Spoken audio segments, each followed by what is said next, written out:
Audio test one for the meeting stream.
Audio test two for the meeting stream.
We're going to get going in 1 minute. 1 minute.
All right, we'll get underway as soon as members have taken their seats.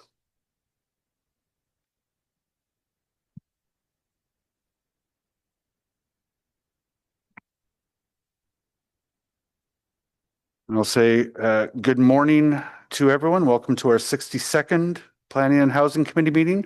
Going to have to go slow today because I was up until like 1 o'clock watching the Heritage Garage being moved across. So congratulations to Stittsville's own CDS Movers for moving the Heritage Garage back to the other corner of Island Park in Richmond. We acknowledge that Ottawa is located on unceded territory of the Algonquin and Anishinaabe Nation, whose culture and presence have nurtured and continue to nurture this land. May I get a roll call, please? Councillor Brockington, Here. Councillor Curry, Councillor Dudas, Here. Councillor Johnson, Here. Councillor Kavanaugh, Councillor Kelly, Present.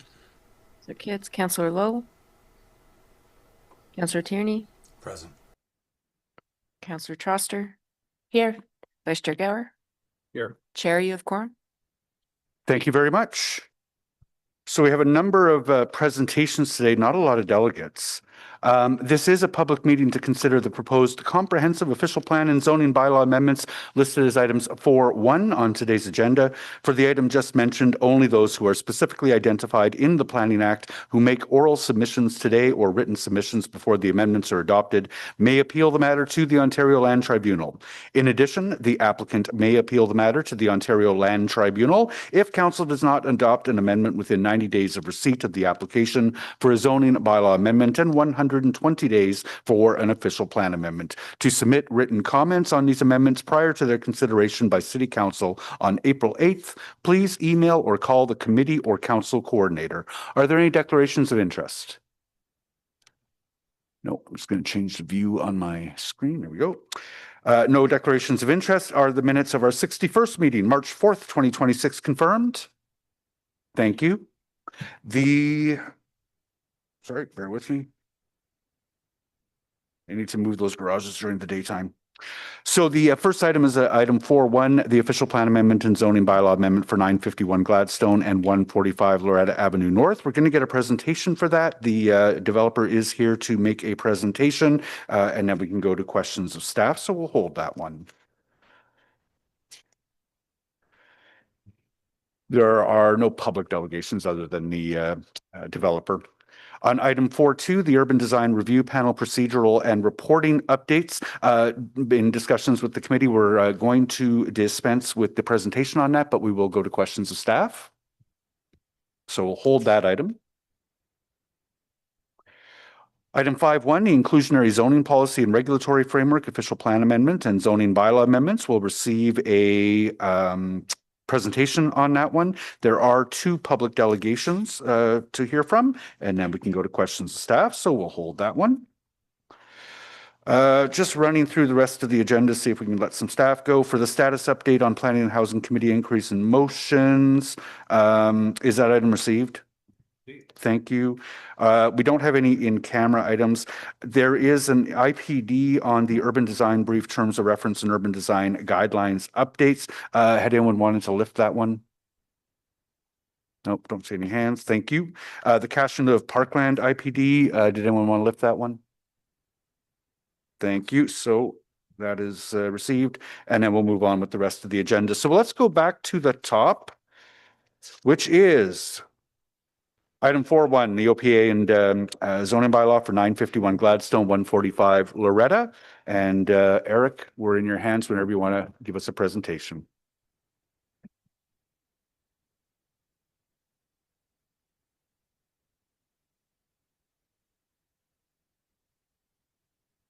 And I'm a planner with Development Review Central. Today, I'm here to present planning recommendations concerning 951 Gladstone and 145 Loretta Avenue. Next slide, please. The subject lands are located within the Hintonburg community at the northeast corner of Gladstone Avenue and Loretta Avenue North, adjacent to the Corso Italia station. The subject lands include the Standard Bread Building and some existing non-residential uses. Next slide, please. The requested amendments seek to increase the maximum permitted building heights from the previously zoning approved heights of 30, 33, and 35 stories to 34, 38, and 40 stories, resulting in approximately 1,050 residential units. Except for the increases in building height, the proposal remains generally the same from the previous zoning approved master concept plan. Next slide, please.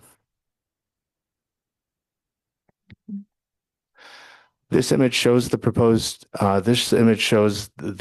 building heights gradually decreasing and transitioning as the development moves away from the O train station and the Gladstone Avenue corridor, aligning with the intent of the secondary plan policies.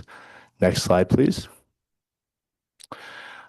Staff have reviewed the development proposal against the applicable policy and regulatory framework, and it is our opinion that the proposal represents appropriate and good land use planning. Next slide, please. The last recommendation of the staff report before you today seeks continued exemption from community benefit charges. The proposal is currently exempt from CBC, but there are community benefits embedded in the existing zoning via a holding symbol. And these benefits include relocation of existing artists and a secured affordable lease rate for 15 years, $1 million contribution towards Ward 15 affordable housing, $1 million contribution towards the connection of the Laurel Street pedestrian bridge, construction of a multi-use pathway along the east side of the subject lands, and public access easements for privately owned public spaces. The site plan application for phase 1 of this development was approved in February, and there are conditions included in that approval which deal directly with these benefits, including the timing and phase of development in which each of the benefits are to be addressed. In February, staff received a request from the applicant to revise the zoning bylaw amendment application to remove the monetary contributions, being $1 million towards the Ward 15 Affordable Housing Fund and the $1 million contribution towards the Laurel Street Bridge, citing project feasibility for phase 1 development and other development costs as concerns. The applicant has also indicated that the remaining community benefits that the city will obtain via the site plan agreement will still exceed the value of a CBC at 1% of the total land value, even with the removal of the monetary contributions. Staff acknowledged the community concerns raised regarding the loss of these monetary contributions, but recognized that the contributions being provided, even without the 2 monetary contributions, exceed the requirement on the CBC bylaw.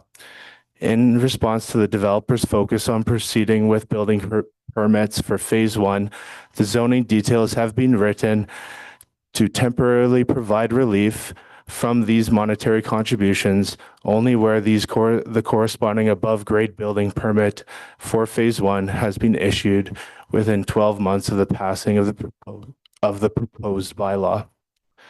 The applicant has indicated their continued commitment to the remaining comments, community benefits, and these will be addressed in the future site plan agreement.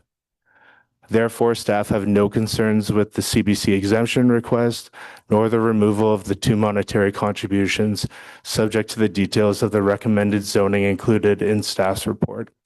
Thank you for your time today.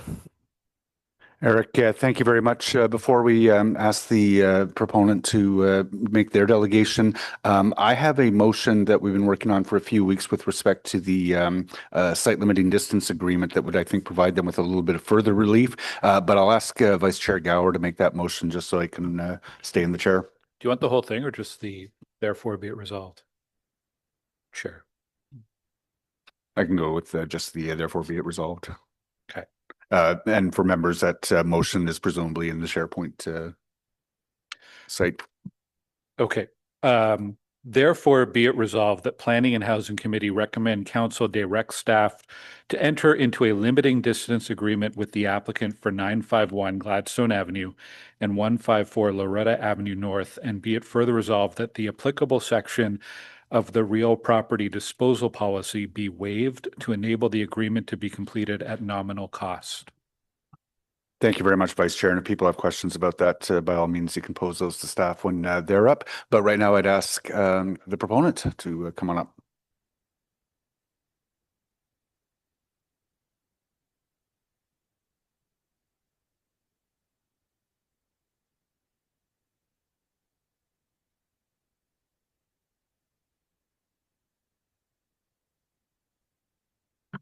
Good morning, Mr. Chair, members of the committee.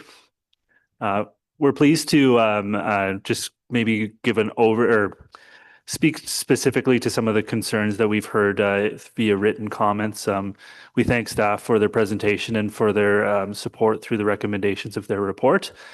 So maybe if I could just go to, please continue. That one's great. Thanks. Back one.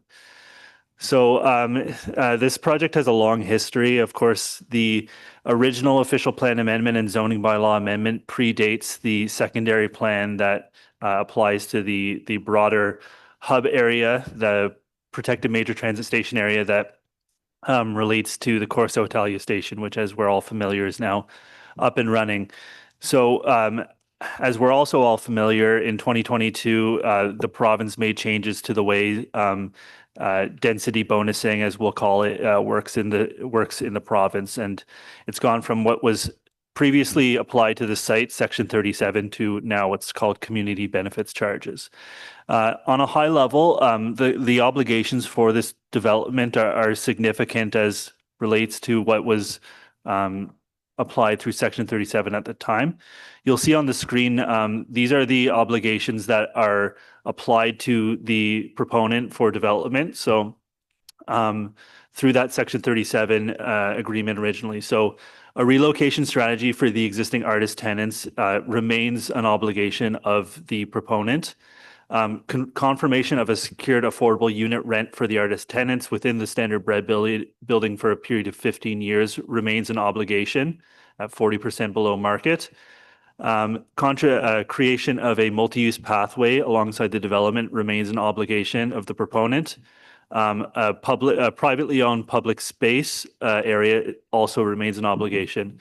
This is also in addition to the standard bread building, which has been retained as a heritage asset, and in addition to that, will be renovated and fully maintained as part of this. So this is just to speak to what CLV is still obligated to do through their process. And this, again, scale is very distinct from what's currently an obligation under the community benefits charge, which is a 1% land value contribution as of the mayor's task force. So this is all just to say that CLV, as the chair is aware, and many on the committee are aware, has been in talks with the artists, the staff about how to deliver on these things, and they're really just focused on as staff had said, a bit of flexibility relative to the obligations. And just before I finish, I want to once again reiterate that this relief only applies if they submit a building permit in the next 12 months. Otherwise, it's taken away. So if the question is, okay, are you going to build this if we give you this relief? The answer is they have to, or it goes away.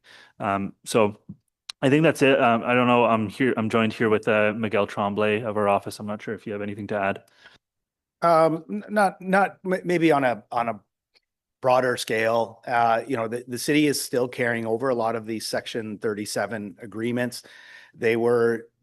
These contributions and these drawdown factors were identified often when policies were not in step with the developments that were being proposed.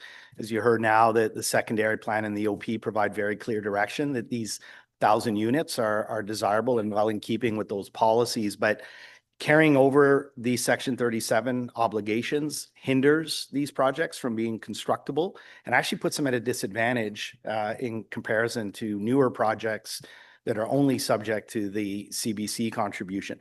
We're not asking for relief for everything, but there are certain levers that we talked about last time when this committee considered reducing the amount of CBC, and that developers are looking for certain levers to make these projects constructible. It's not to say that all of them are being removed. For instance, the retention of the standard bread building as well, and all of those things are important community contributions, but we're looking for means to make these projects affordable because if you remember my comments back in December, the measure of success is not how much money we accumulated in Section 37 or CBC, but rather how many units together we were able to get constructed. So I'll leave it to that. Thank you. Thank you very much, Miguel and Jacob. I don't see any questions for you from committee members. Nope. Okay. But yeah, go ahead, please, Councillor Curry. Just the motion that we're going to vote on that Councillor Leeper is putting forward, what is the impact of that? I don't know the dollar value. I think the mover may know, but it's another positive step. It's another positive lever, and I think CLB is appreciative of those gestures. But I don't know the dollar amount because I just heard about that. I think, yeah. So we can. Really, it's a positive thing. It is Great. Well received. Lovely. Thanks. I think density is the more critical piece of what it allows. So, please. I mean, I thank you for coming today, and I appreciate that you've put a time limit on it, saying that this fee relief will not be applied unless you build, and I think that would allow me to vote for this motion. But it is deeply frustrating to communities. I know this is a really significant development that I know Councillor Leeper spent months, years working with you and with the community on some of these proposed community developments. It is very frustrating to see that a process that would follow in good faith, that there are losses here. And it's also because the developer didn't build during the time that you were supposed to. I understand the financial environment. I understand that we're providing some incentives and some fee relief, but it is frustrating to see the clock being turned back on agreements that were negotiated in good faith with the community. I don't know what the answer is here. I know the fiscal environment has changed, and I also know we're about to debate an inclusionary zoning policy that contains zero requirements for affordability. But this is a tremendous waste of community's time and energy. I'm just wondering if perhaps Councillor Leeper could let me know, what is your community saying about this? How are you explaining this to them? Because this seems like a violation of the social contract as far as I'm concerned. Yeah, and I'll have the opportunity to address that as we get into the next phase of the discussion. But I would suggest that your characterization of how the community feels is accurate. Are there any further questions for the delegate? I don't see any hands up. Okay, thank you very much. So we can move into questions of staff. I am just wondering if one of the things that might be useful right off the top is for staff to explain. It's pretty technical. What the limiting distance agreement relief does. Chair, I'm happy to speak to that a little bit. Within the building code, there are requirements for fire separation from between the building and the property line. And that can be achieved in a couple of different ways. And the most logical way is to limit the number of exposed openings, i.e. windows, on that face. There are other options, including installing fire-rated windows, but it increases the cost to the overall construction of the building. The limiting distance agreement itself essentially results in a situation similar to an easement, where the city would be agreeing not to build within 3.2 meters of the property line, or effectively moving the building envelope that we would have over 3.2 meters into our rail corridor. We've done our circulations.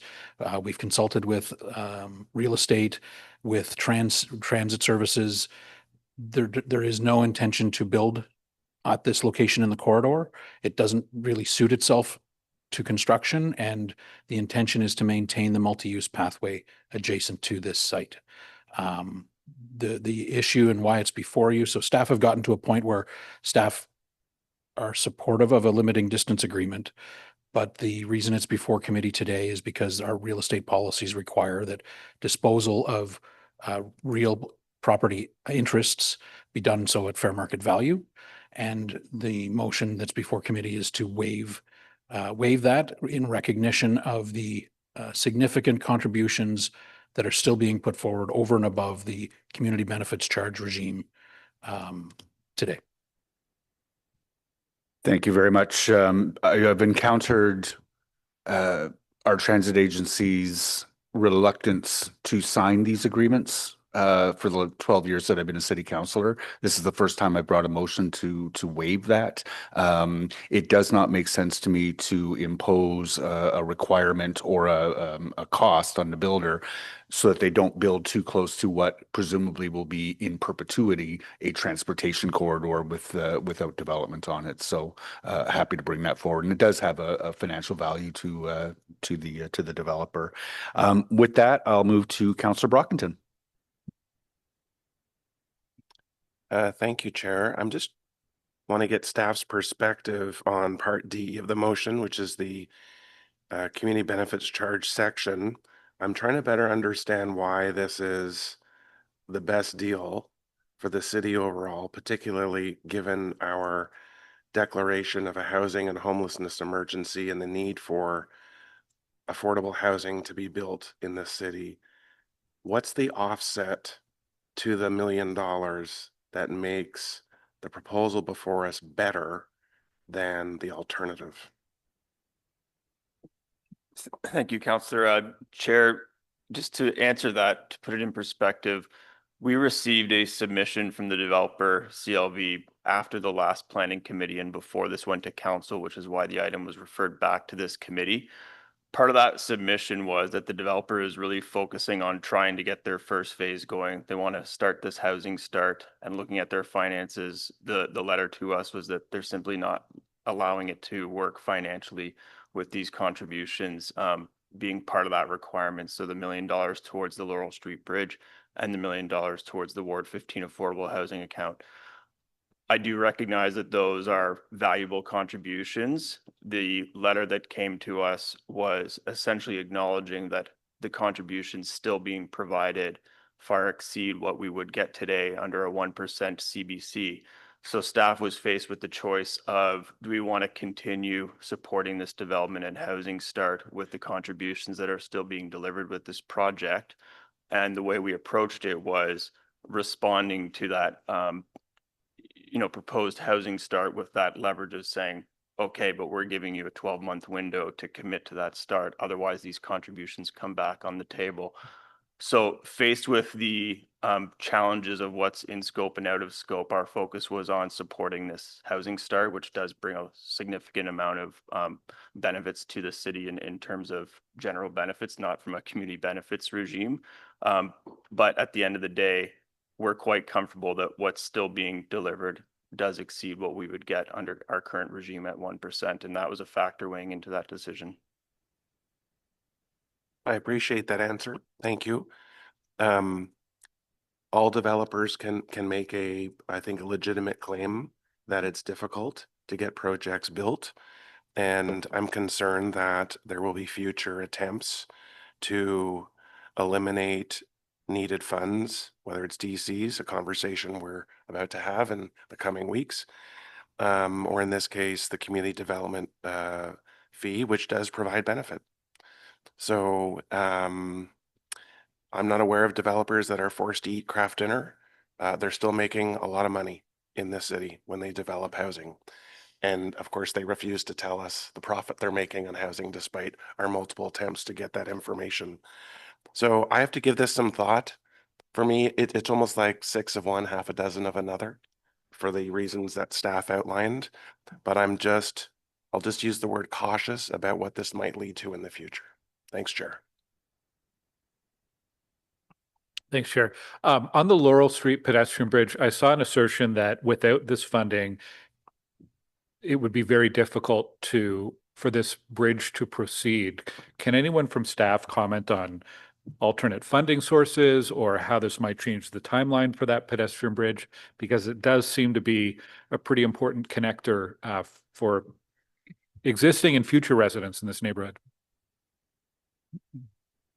Chair, to my knowledge, we don't have any funding sources earmarked for that bridge. It is recognized within the TMP as well as the secondary plan for this location as a desirable connection to happen between Gladstone Village and the west side of the Ocean Trade Corridor. But to my knowledge, there's no other funding earmarked for this development. I don't know if others have to add to that, but there's simply no funding associated with that project at this point. But if it's in the TMP, it still may come at some point. It's not deleted because this contribution doesn't happen. It's just, it will become that much more difficult without $1 million to start that work. We've got General Manager with her hand up. Go ahead, Marissa. Thank you very much, Chair. You're correct, Councillor. This is in the TMP, so it would have to go through our normal prioritization of budget, and we would look for funding. I would just point out, while I don't argue with the social contract that was given to the community when this came forward, we are dealing with a smaller number of projects that are legacy. They never got built in a timely way when we had the authority to issue Section 37 requirements such as these. And so there's a few of them that we are now dealing with, and some move forward because the burden of the requirements was not so much that they couldn't move the project forward. This is a project that really staff are left with the decision of recommending either it doesn't move forward or we recommend pulling back some of the additional requirements, even though we lose money that could go to affordable housing, money that can go to transportation projects that we don't immediately know where we're going to recoup from. I would like to remind the committee that the proponent does have the ability to, and that we have seen some cases of this, where if the burden is too great, they could withdraw their application, reapply tomorrow, and we would not be able to ask for any of so we are recommending this because the delta is still higher than if they pulled everything and reapplied tomorrow. There's costs for them, and so they don't want to reapply and have to redo all their materials, but we think the benefit of getting some housing built, because we need it across the spectrum, getting some housing built quickly is worth the trade-off, but that's really for committee and council to see if you agree. Thank you for that. Yeah, I just want to make sure that our decision today doesn't delete the pedestrian bridge. It's going to make it take longer to build probably, but it's still in our policy. I want to make sure we don't lose sight of that. Thanks, Chair. Thank you very much, Vice Chair. Councillor Johnson. Yeah, thank you. This has been an interesting conversation. I appreciate having it. I think Marcia's comments actually came a long way in helping me to understand what I thought I read in the report, which is that the costs of not moving forward outweigh the benefits of what the community had carved out ahead of many of these changes. And so it's basically coming to committee to see whether that testing ground is reasonable. I guess I just wonder, when we're imagining, we have, for example, a motion from Councillor King that is ongoing, that is asking staff to look at community benefit agreements, for example. And we've had quite a considerable debate on community benefit charges. I wonder what this decision looks like going forward. Is it to be understood that communities, given that we have the community benefit charge, would not be entitled to work with a I don't want to say a compassionate developer, work with a partner in a developer to eke out further community benefit as appropriate, as they can self-determine. I want to make sure that, you know, all communities can feel empowered as best they can to be stakeholders in development. We do see many decisions that continue to remove them from the playing field here. But are we not trying to imagine a world where some of these things can be stackable?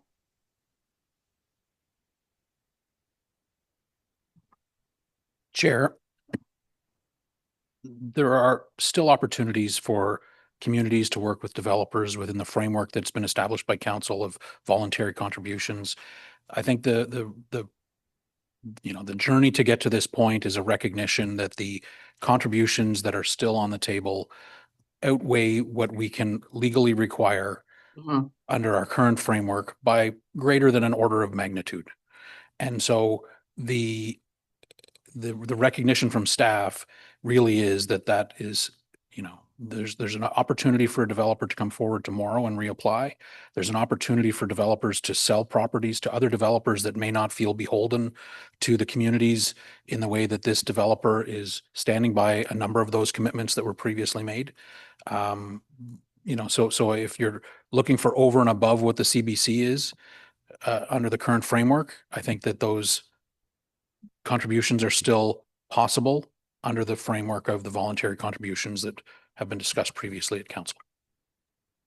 Okay, well, I appreciate the sage and straightforward advice from staff on this. Certainly, you know, in reading the report, there are pieces of it that might cause alarm, but if we believe that we're further ahead than we could be in a different situation, I just want to commend the community then and the councillor, obviously, for all of the work that they did to get the proposal to this point, to be able to have the advantages that it has. And if it's a matter of seeing the development go forward in a timely manner, as has been proposed, I think that the benefits here are compelling. But I really appreciate the discussion at the table to be able to air this out, because we don't want to be in a position where we start again, well before the first year of the Housing Task Force report recommendations have seen through, chipping away at some of the things that we hoped we would see spur development. So thank you very much, Chair.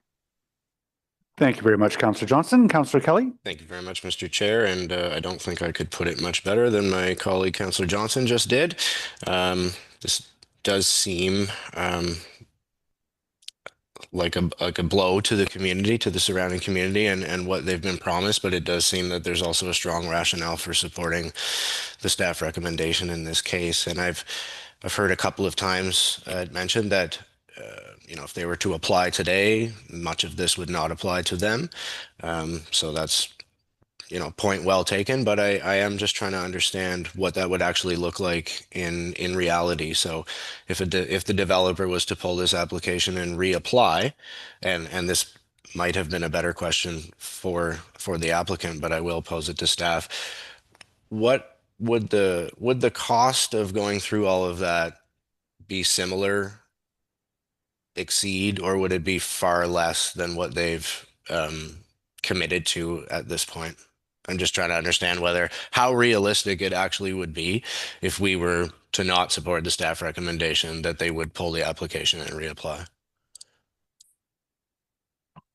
Thank you, Chair. I can't speak to the specific cost of what that exercise would be, but ultimately, I believe Marcia's point was the developer would have a right in this scenario to come back with a new application saying, I want to remove all the previous approvals and get a new zoning approval that defaults to the 1% CBC. And our assessment of that is that that'd be quite a bit less than what we're getting today.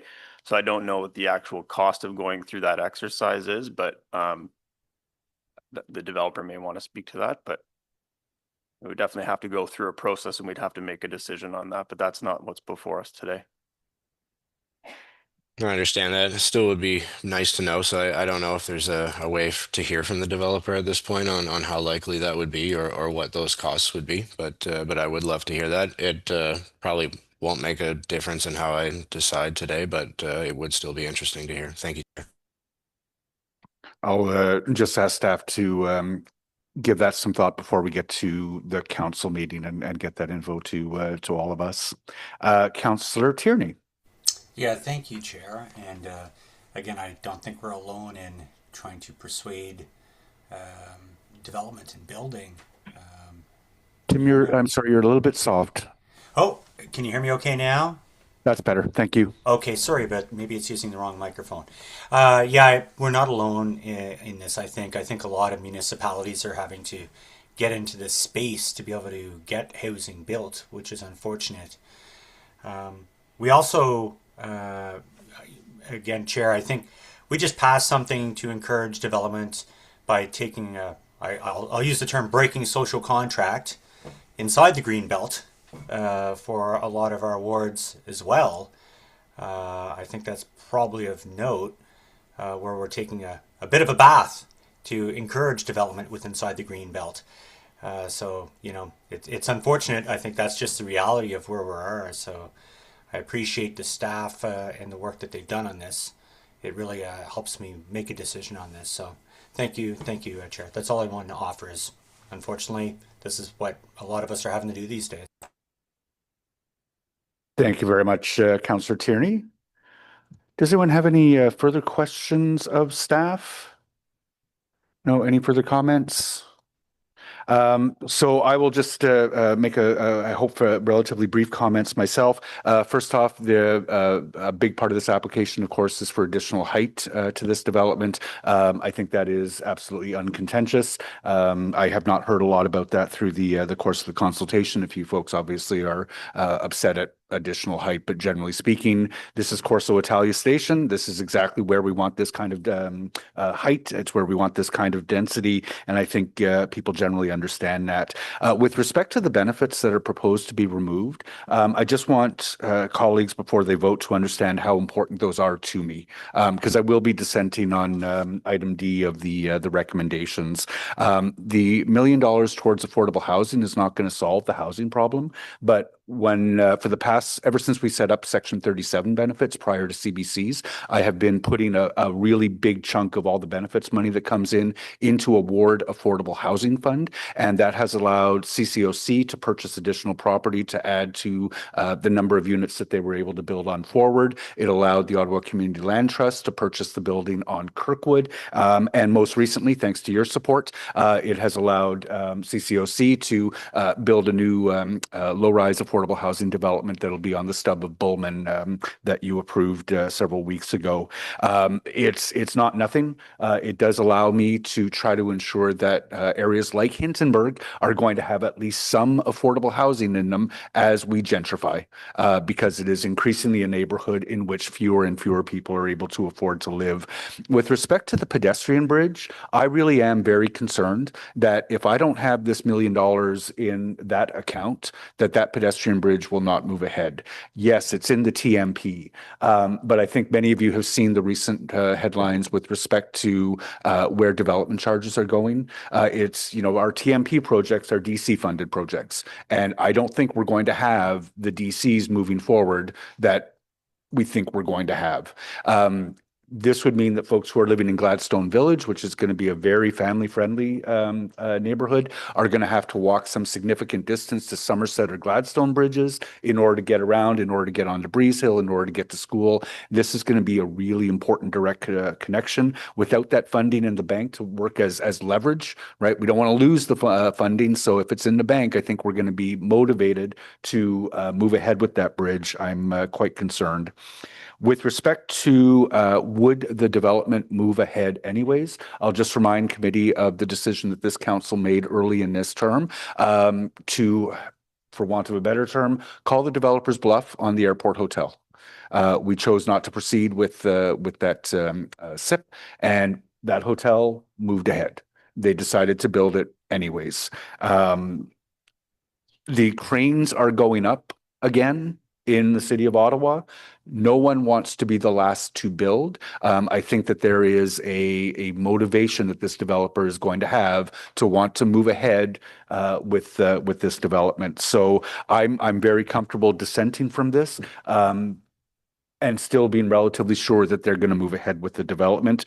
I have to represent my community today. The community is adamantly against providing this relief. To Councillor Troster's point, they feel that it is a broken trust in the city's processes, and I'll be dissenting on item D in order to reiterate and represent my community's feelings on the matter.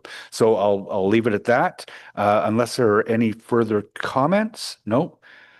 The limiting distance agreement motion, Vice Chair Gower, is that carried? Okay. And then are the main report recommendations carried?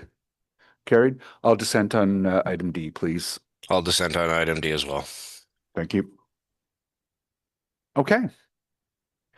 So that is done. Thank you very much to everyone. It was a good discussion to Councillor Johnson's point.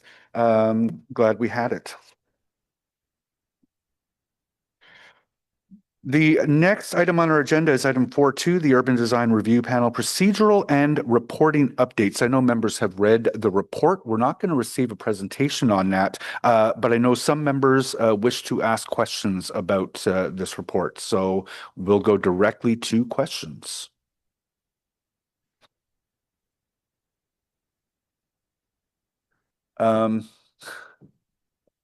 I'm just wondering, I'm taking a look at members who had asked that this one be held. I'm not seeing any hands up.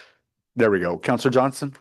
Sorry about that. I was still sort of wrapping up in my head after the previous discussion. So we're on the urban design guidelines. Is that correct?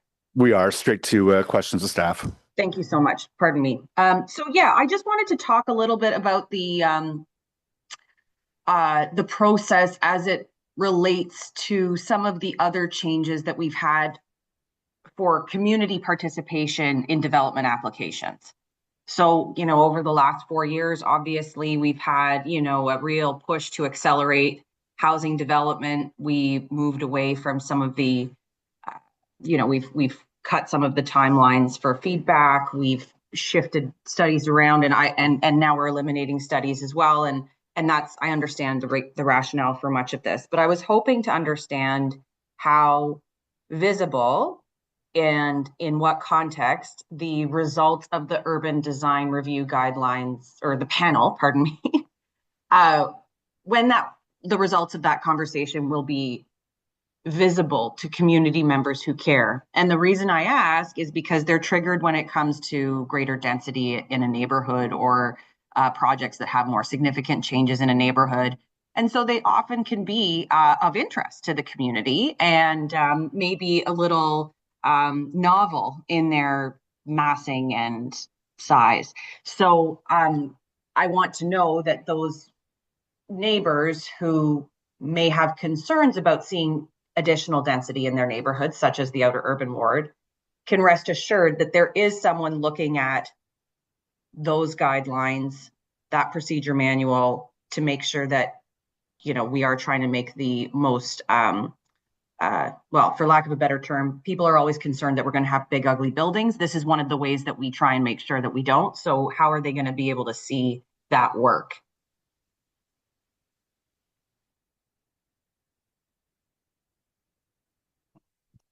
Thank you, Chair. And thank you for the question, Councillor Johnson. The changes that we're proposing are actually, in my opinion, going to make the process more transparent. As a result of Bill 109, the UDRP review was largely moved into the pre-consultation phase of the process. And that is why we developed the UDRP report. It was for transparency. It was a tool to actually document the recommendations provided, and then have an ability to post them online once an application was deemed complete.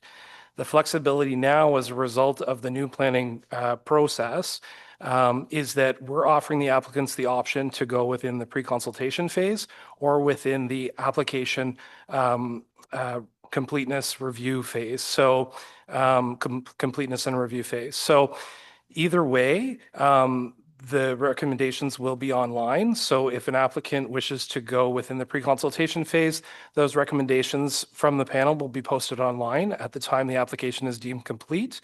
And if the applicant chooses to go within the review period, that is a public session. So the public is welcome to attend those sessions. So I hope that answers your question.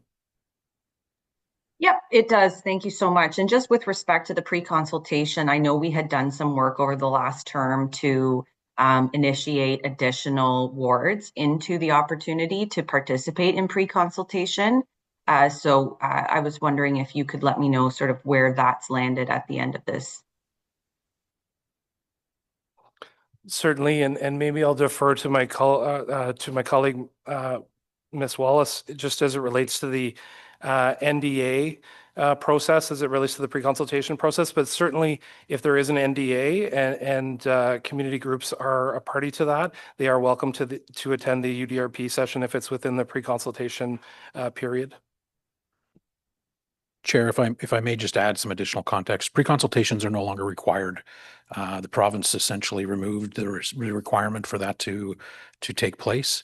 So within the existing pilot program where the community associations have been involved, we continue to, and when those pre-consults happen, we continue to engage with the community associations. We have not looked at expanding beyond that at this point into the other wards where that program is not offered. And I think to do so would benefit from some further discussion with the industry, recognizing that the concern of bringing forward information at that early stage, while I think it's gone well in an urban context, there is still some resistance and reluctance within the industry to participate in those discussions or to see that expanded, and it may result in less pre-consultations happening. Okay, all right. I'm assuming that Mr. Moody answered on behalf of Ms. Wallace, so I'm not in the room. I think that satisfies me for the time being. Thank you. Thank you very much, Councillor Johnson. Councillor Curry? Thank you very much. Just so I have one question that's really directly to this, and then I was also going to ask a question about some of the announcements that we've had recently in case they're related to anything that we're seeing here. My first question is though, so just so I'm clear, when we have taken requirements out for what would be deemed complete, it doesn't mean that we will never look at it. There's still other opportunities. Is that what I understand? Yes, Chair. If there's something that is a requirement to assess whether an application is supportable or not, we can ask for additional studies beyond deeming it complete. And maybe I'll just add to that. So I will be drafting a memo that will go to council and be a public memo very shortly on the provincial changes that are proposed. It's a massive package of change again that was dropped on municipalities as of Monday. So it includes proposed legislation and about a dozen proposals for consultation. As part of that is a articulation of what you would be allowed to ask for and what you could be allowed to ask for in certain circumstances. So I agree with Director Moody's comments that any time in the process, the Planning Act gives us if new information comes and there's a really pressing new thing, we can ask for more. But that proposed set of legislative changes would limit how far that scope could go and under what circumstances we could ask and potentially even what the terms of reference might look for certain studies. So that is not in the bill that has been tabled in the House by the province on Monday, but it is part of what they are consulting on right now. So I'll have more details and links in the memo to come, but later this week. But I would just say that it's a live question about whether or not how much authority we would have in the future. Thank you very much. So for me, the announcement, and I mean, I read so many different articles. I don't know where I read this, but I think it was very clear there would only potentially be 12, I don't know if it's housing typologies that would standardize official plans across the province. As I said in my public meeting last night, from Timmins to Toronto, which seems bizarre to me that we could have such standardized official plans given the diversity of our cities. But I was wondering if you had any comment on that, given this motion. I want to try to make sure we're applying it to this motion, but we're making a change here that may, shortly be not necessary. So through the chair, it's a really good question. We did look at these reports today in the context of that legislation. I believe that this is in no way contradicting where the province is heading. This report is actually asking us to remove, or asking council to remove a urban design brief, which we see as duplicative to the process. And so we're proposing removing that here, which is consistent with where the province is going. Have we gone far enough? I think that's still to be determined, but I don't think we're doing anything here that's inconsistent. And the legislation proposed on Monday does include reference to a very specific standardized official plan. The province consulted on that in the fall and has made some adjustments based on what they heard. It is more restrictive in the context of the table of contents and the scope of what can be in an OP official plan. So I do think that where and how we apply urban design is an open question based on how this might move forward in terms of the list of studies and reports you can ask for and the standardization of the OP. It doesn't immediately identify where urban design fits, but so far the pushback has been more around sustainability measures and green building design, and that has been the focus of the province. So I think we still need to wait to hear more from the province and the details, but I don't think saying yes to this report is in conflict, but I certainly think there's more work to be done. Thank you, Mr. Chair. One other question. So the memo that we're going to get from you, whenever that comes out, will that memo, I mean, you haven't written it yet, but will it clearly indicate to us what the real impacts are for us, and that so that we would know if there's any advocacy we need to do, or if staff would recommend that council does anything, if this is going to materially change our city? So the level of detail that's been thrown at us and how much we can absorb and analyze in a short period of time is a challenge right now. But we are going to be clear about what we feel has basically been decided because it's in the bill itself versus where we think the consultation, which ends in the middle of May, would have a strategic impact on what would come next. So I think maybe we'll be providing direction on where to put our emphasis and where to push the province if there was some advocacy, and then those postings would also come back to this committee, so there would be an opportunity to see exactly how that's framed. But it seems to me that there's going to be some their intention is to move some very specific things forward quickly. This sitting of the House as a majority government, they can move bills pretty quickly. And there's another chunk of work that they're consulting on that is not in this bill, so would be presumably coming back in the fall or next spring. Thank you very much. Hi, thank you very much. So I know in my community, especially when it comes to landmark building projects, like there's one that's being proposed at 267 O'Connor. These are really large projects that are supposed to have architectural significance. The Urban Design Review Panel's feedback has significantly changed those projects. So I'm just wondering what the impact of this change will be on landmark projects, specifically in the downtown core. Is there still an obligation to have an urban design review panel and just not to have that report included in the application? I'm just wondering the nuts and bolts of how that happened, because I've seen how UDRP has really changed a lot of projects in my neighborhood, often for the better. Through you, Chair, I guess specific to the landmark proposals within Centertown, certainly there's no change proposed within this report as it relates to those focused and special design review panel meetings and that process. So certainly has been a positive outcome, and there's no proposed change as it relates to those projects. Okay, that's really good to know. So for those big projects, they still have to do it. Okay, excellent. Thank you. Thank you very much, Councillor Troster. I don't see any other hands up. My own question is, our official plan speaks to urban design and it's an important part of what we want to try to achieve as a city. The provincial proposal to create a short form official plan. I'm just wondering if you have any visibility into whether or not there would be the scope within that very stripped down OP that the province looks like it's going to allow cities to make for urban design.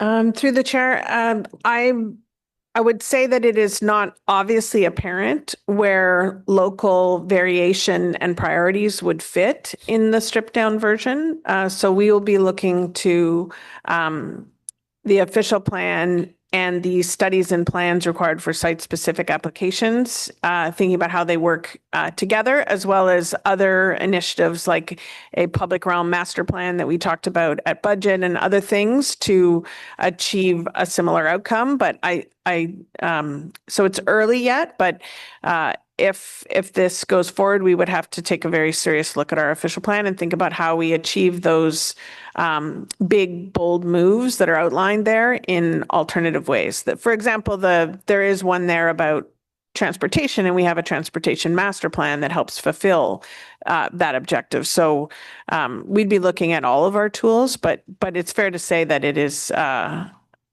intentionally moving away from local priorities. Okay. Thank you very much for that. I don't see any further questions. Are the report recommendations for item 4.2 carried? Carried. Thank you very much. Moving on to item 5.1, which is the inclusionary zoning policy and regulatory framework. I think David Wise is going to take us through a presentation on the report recommendations.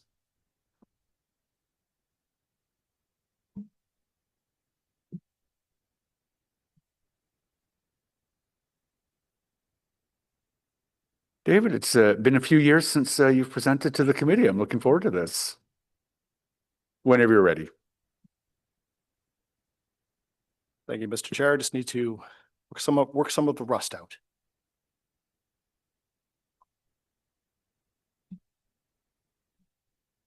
Okay. Well, good morning, Mr. Chair, members of committee.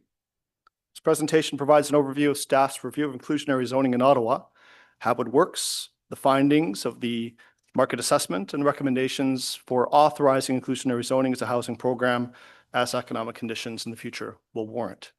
My name is David Wise. I'm the program lead within Strategic Initiatives. Sitting beside me is Director Lily Zhu, and also I'm accompanied by Rory Bach, Senior Partner with Dillon Consulting, who assisted us with this project. Is that better, sir? Good. Before I begin, I also want to note the hard work and efforts of many of our colleagues. Inclusionary zoning has been a challenging file over the many years. So I want to recognize the work of Megan Brody, Louis Alderneff, who's sitting back in the row back there, our business support colleagues, Bill, Maddie, and Laura from our support team, and our terrific consulting team of Dillon and NBLC, who have been instrumental. Special thanks to Margot Hayward, Robert Wilson, and Chun Chu, under the leadership of Matt Bennett from NBLC and Rory Bach from Dillon, who of course is here today. I also want to note appreciation to the time, constructive advice, and guidance we received from our nonprofit builders, our private home building sector, housing advocacy groups, and community associations who sat with us on multiple calls and in-person conversation, and have helped to inform the framework that we are presenting to you today. Next slide, please. So what is inclusionary zoning? It is a housing program. It provides no land use or development permissions, but it is reliant upon land use planning instruments to be a requirement at the permit desk. It provides council with a regulatory tool to require development to provide affordable housing within a market residential development. Inclusionary zoning can only be required, though, if it is tied to land. And so, per provincial law, the official plan must authorize where and under what conditions inclusionary zoning will be required. And the zoning bylaw must provide the how to make inclusionary zoning applicable law when it comes to the permit desk. Further, these policies and regulations must be supported by and be able to be accommodated within the business case for market housing development. Now, back in 2022, staff brought forward a report on inclusionary zoning and received council direction to explore a 20% set aside and increased depth of affordability with 99-year terms. Shortly after, the province introduced Bill 23 and proposed significant changes to that inclusionary zoning framework and rules, putting inclusionary zoning on hold in Ottawa for the time.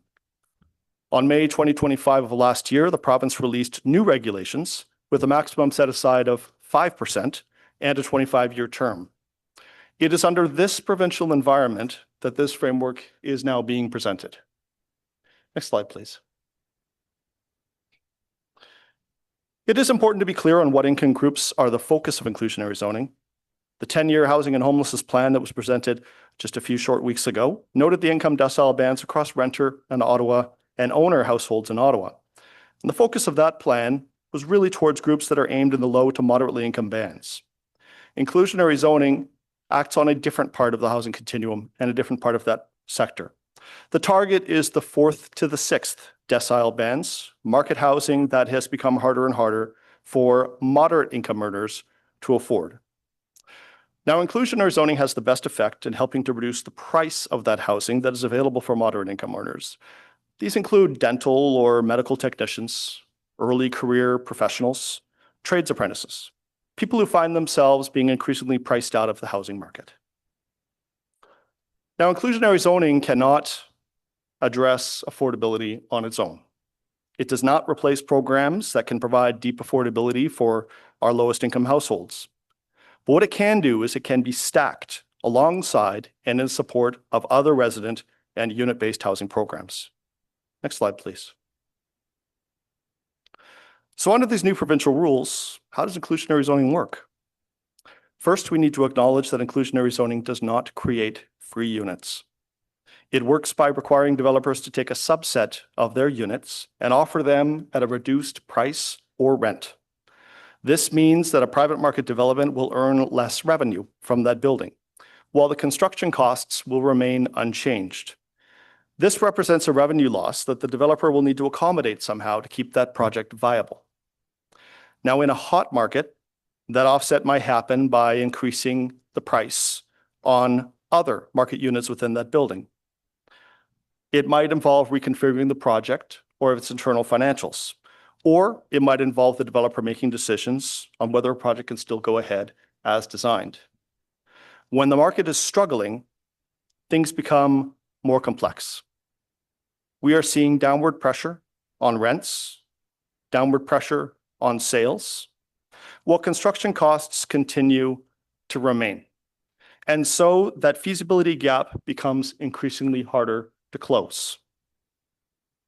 It is this impact on the business case for residential projects and the frictional impact that inclusionary zoning has in development economics that makes inclusionary zoning such a challenge.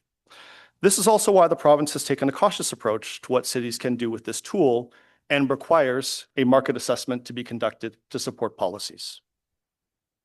I'm going to turn it over to Rory at this time to walk through the market assessment.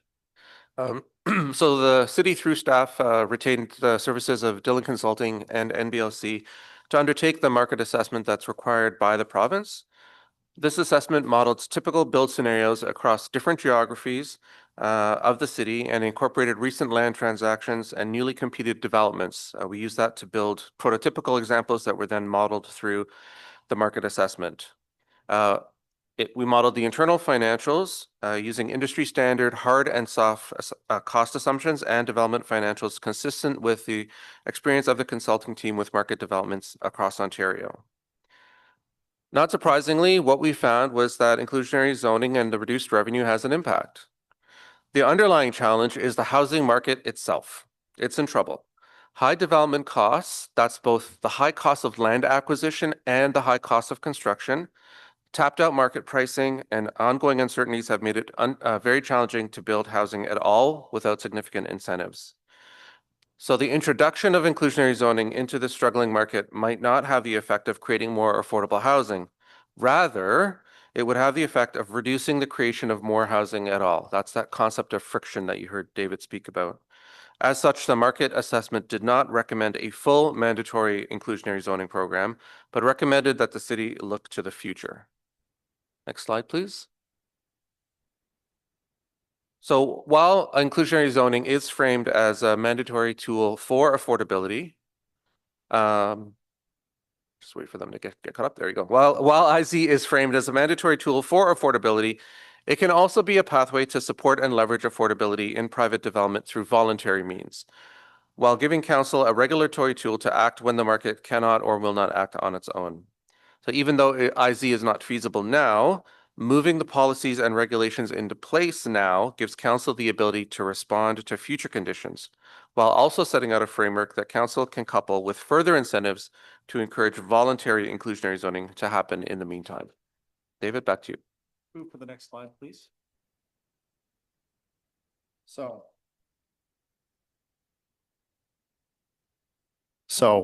what are staff proposing? Inclusionary zoning is not an immediate tool the council can use to create more affordable housing now. But inclusionary zoning is also not a tool that council has at all right now. So staff are therefore recommending to give council a new tool and put all the requirements in place now so that it is ready for use if and when it is needed. This will include clearly setting out the rules under which inclusionary zoning will operate, who it will apply to, the terms by which it will apply, and how it will operate. Staff are recommending that the initial rate be set at 0. This is consistent with the market assessment report that Rory has just presented. The rate must be supported by that assessment per provincial law, but also because there is more work to do to spin up this new housing program. As noted, even without a mandatory requirement, inclusionary zoning can also be a foundational tool for a voluntary or optional inclusionary zoning program to advance in the interim. Next slide, please. We also need to recognize the broader context. We know that housing is at the top of mind for all levels of government. Senior government is very focused on reducing barriers and frictions to housing, not adding to them. The 3 cities that were on the brink of implementing inclusionary zoning in Ontario right now, Toronto, Kitchener, and Mississauga, have had their inclusionary zoning programs suspended by the province. So no city in Ontario currently has inclusionary zoning in effect. Next slide, please. For the next step, staff are recommending passage of this policy and zoning framework to authorize inclusionary zoning and give council a tool that you currently do not have. Following approval, staff will then work to develop the detailed guidance to bring this program into effect on a mandatory or voluntary basis, and will return to council with reassessment of housing market conditions within 2 years, with recommendations on how next to proceed with a mandatory program. Last slide. So therefore, the recommendations are as follows: that committee approve and recommend to council the passage of the enacting framework, that we go back to develop those implementation guidelines in consultation with stakeholders, that we look to complete that required market assessment and return back to committee within 2 years, and also to look at and assess additional financial and regulatory incentives that might support the launch of a voluntary program in the interim. Thank you, Chair, and I'm happy to respond to questions. Thank you very much, Mr. Wise. We do have 2 public delegations. I'm not aware of any motions that are coming forward, but if anyone did have something, now would be a good time for the delegation to speak. I'm not aware of anything, so we'll move on to our first delegation, which is Jason Berggraf with the Greater Ottawa Home Builders Association, who joins us online. Good morning, everybody. You can hear me okay? Okay, perfect. Thanks, Chair. So, good morning, Chair, members of the committee. Pleased to speak on behalf of the Greater Ottawa Home Builders Association on the city's proposals on inclusionary zoning. First, I really want to acknowledge the significant amount of work that staff and consultants have done on this policy, including their consultations with industry and the flexibility that they've embraced to ensure that Ottawa gets the best housing outcomes. We agree with the core conclusion that under current market conditions, inclusionary zoning would further limit the creation of housing, both market and affordable. We also support the city's proposed approach to set the rate at 0% for now, subject to future reassessment. But of course, I want to be clear about GOBA's position. We don't support the establishment of an inclusionary zoning regime in Ottawa. Inclusionary zoning, as said, is not a comprehensive solution to housing affordability, and it doesn't create free, affordable housing. There's no such thing as affordable concrete, affordable labor, or affordable financing. There is a cost to provide below market units, and someone always pays. In practice, that cost is either passed on to the other home buyers or renters, paid for by other levels of government, or most concerning, and what we've seen over the past little bit, is results in not projects proceeding at all. That matters because developments happen at the margin, and right now the city's own analysis shows that many projects are struggling to be viable. This leads to our biggest concern, the cumulative impact of policy.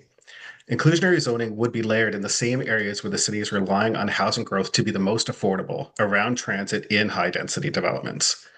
Through the Housing Task Force, the city has already moved to reduce, defer, or eliminate other costs to those types of projects, including community benefits charges and parkland requirements. If we layer inclusionary zoning on top of that, we risk slowing or stopping the very housing supply the city is trying to encourage the most. And the city is at risk of perpetuating a cycle of adding costs as the market warms up, only to have to pull back those costs or be forced to pull back those costs or have them addressed by the province when the market slows down or stays at a low level activity, such as we're experiencing right now. High-density projects around LRT stations are critical to our intensification targets and our overall housing targets, which affect funding from other levels of government.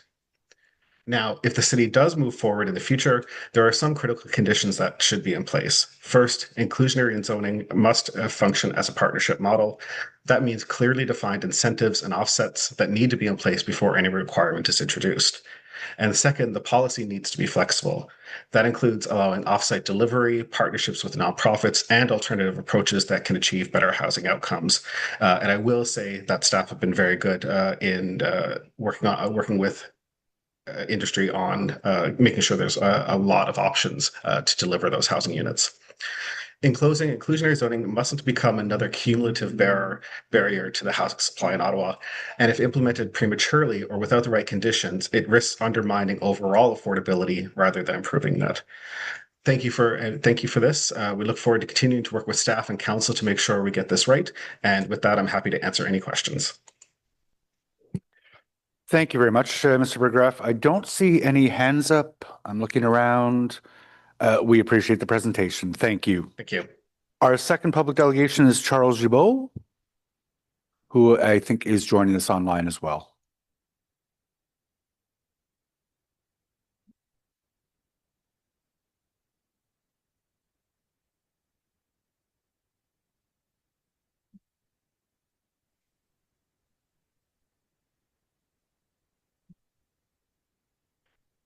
I'm being told you may be on mute, Mr. Gibault. There you go. Hello. We can hear you. We can't see you, but we can hear you. Okay. I'd love to be seen if I was earlier. Perhaps you'll need to turn your camera on for us to see you. Happy to give you a minute or two to very good. that. And there you go. Okay. Welcome to Planning and Housing Committee. Whenever you're ready, you have 5 minutes to make a presentation to the committee. Thank you very much, Chair. I was very surprised to hear on CBC that the inclusionary zoning was going to be reduced to zero. And so I'm here to speak of an alternative to encourage developers to provide affordable housing. And it reminded me of a submission I'd made to housing staff, I believe Lauren Reeves, in 2024, that I suggested there's existing legislation, Ontario regulation, that allows municipalities to lease finance affordable units. And that's what I want to draw your attention to today.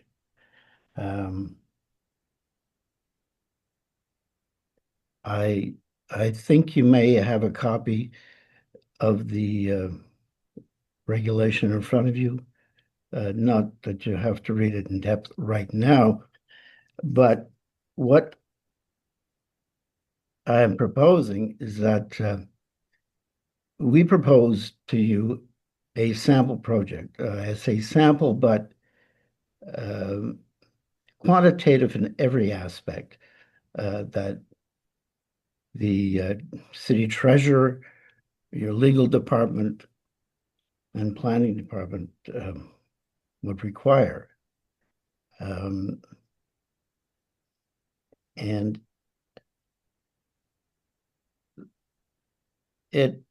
so I suppose what I'm asking today is, how would we move forward on this?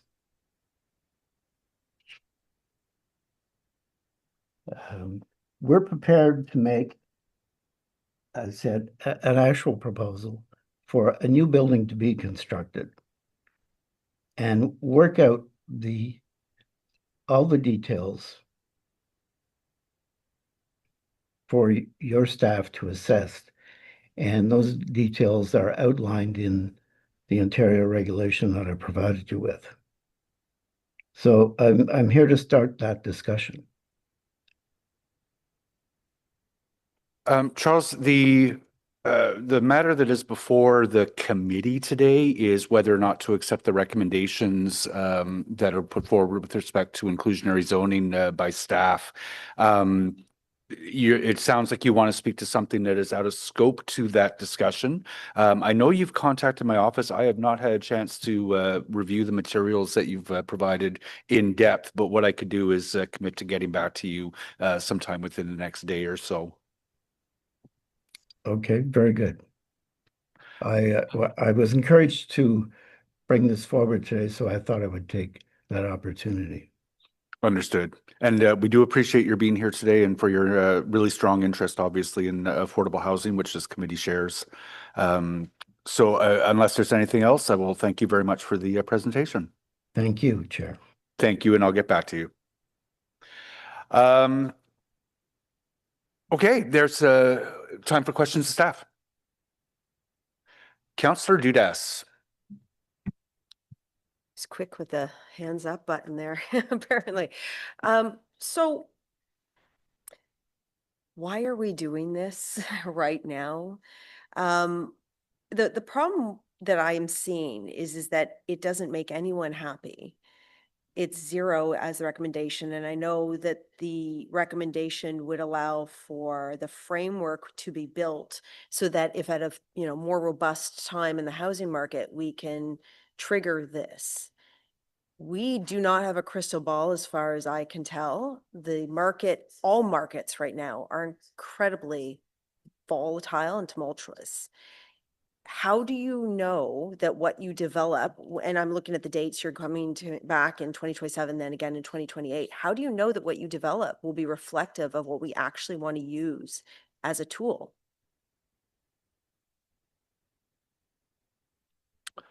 Thank you, Chair.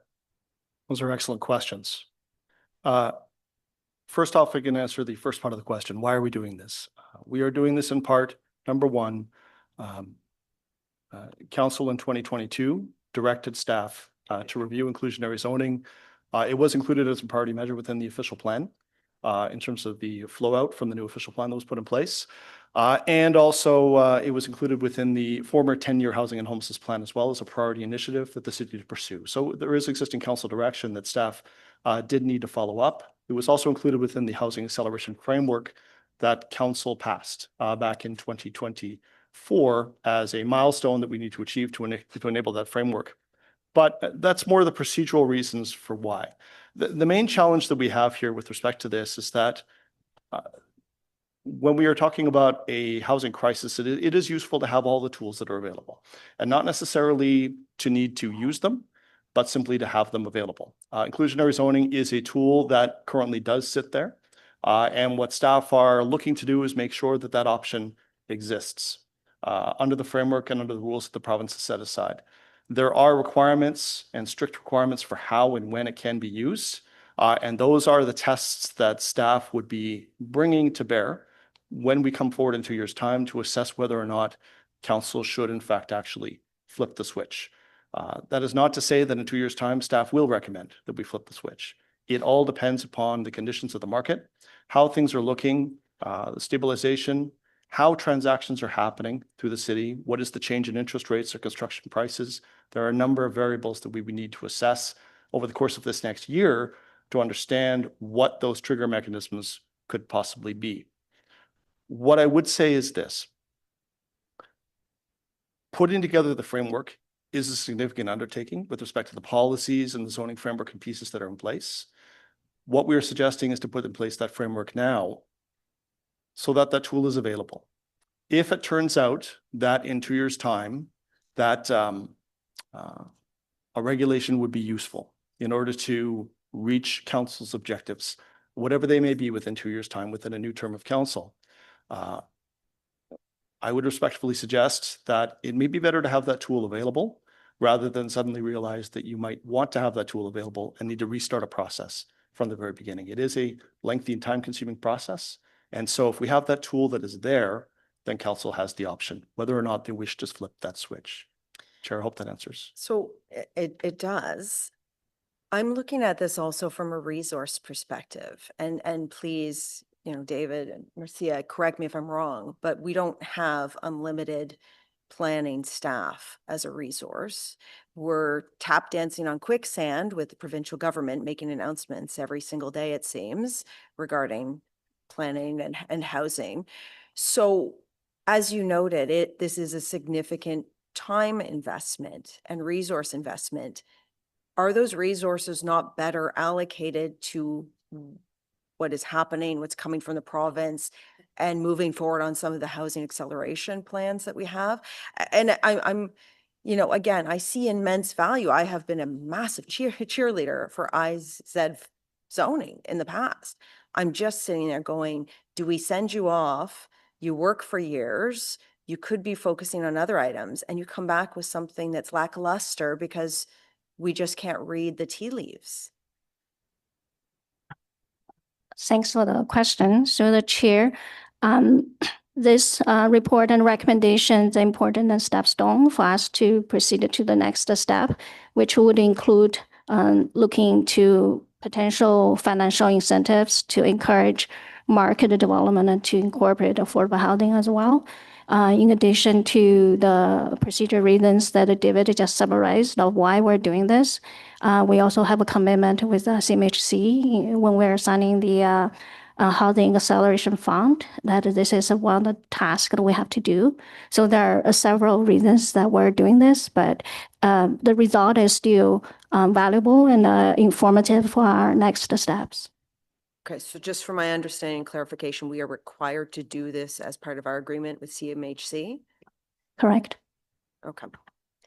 Puts it in a bit of a different frame for me. I'm still very uncomfortable with us spending time on something that we don't even know is going to be effective or that we want to use at the end. I'll leave it at that, Chair. Vice Chair. Councillor Lowe. Oh, thanks. I mean, my main concern, or the thing that stood out at me, was the fact that we're looking at a policy right now that the province has essentially suspended in 3 other cities. But the answer to the last question there, I may have missed a little bit of it. What would happen if we don't do this? What would happen with our CMHC agreement, or what would happen if we don't go forward with this?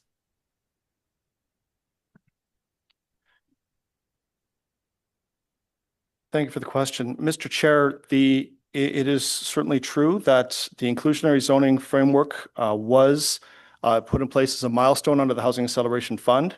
CMHC does require the city to report annually on the completion of milestones. The completion of those milestones is then assessed as to whether or not the city will receive the full extent of funding. We receive $44 million in funding through the Housing Accelerator Fund on an annual basis. Inclusionary zoning is a file, however, that the CMHC has recognized has provincial I'm going to say influences or being influenced by the province. So these are matters that are outside of the municipality's control. So they have advised us that they would be taking a look at circumstances where the city has reasonable control over how they are able to complete those milestones versus situations where the city does not have reasonable control over how to move forward with a milestone. That being said, the city has been in compliance with all milestones to date. We have so far a 100% completion rate. The most significant milestone the CMHC was looking at was, of course, the passage of the new zoning bylaw back in January 28th and March 11th. So certainly they would prefer us to see that milestone completed, but I cannot speak to how CMHC will view council's decision to not move forward with a framework at all. That's something that would be entirely within the hands of the CMHC to judge. Okay, so if we're passing this with a 0% set aside, would they see through it at all and say, oh, you just passed this just to put a piece of paper in the filing cabinet to check a box or something, and react accordingly? Yeah, thank you very much, Councillor Lowe. Mr. Chair, I think one of the things that, and again, I'm not privy to how the CMHC will judge internally what we do and do not do. In the conversations we've had concerning this file with CMHC, there has been a recognition that while inclusionary zoning was considered as a significant tool for cities to use to provide affordable housing, as time has gone on and we have seen the significant growth in other incentive programs, such as the Affordable Housing Community Improvement Plan and the tax benefit that has come from there, along with other incentives coming in from other levels of government, the ability to leverage affordable housing using those other tools has been much more significant than we thought. In particular, the Affordable Housing CIP program has been very successful in increasing voluntary contributions of affordable housing within private market development. As such, the weight of expectation that CMHC has for inclusionary zoning is, at least in terms of the conversations we've had, less. Now, CMHC is also well aware that there are economic realities the city has to deal with. They are aware of our position, and they have no concerns with the city moving forward at the 0 set-aside rate. They are interested, of course, in seeing that the city establishes this tool in compliance with what the milestone requirements were. I hope that answers the question. Yeah. Okay. So today what we're approving then is that, and then, or rather, so today what we're approving is kind of setting down the framework, and then in terms of actual implementation, sounds like it'll come back to committee in Q2 of next year.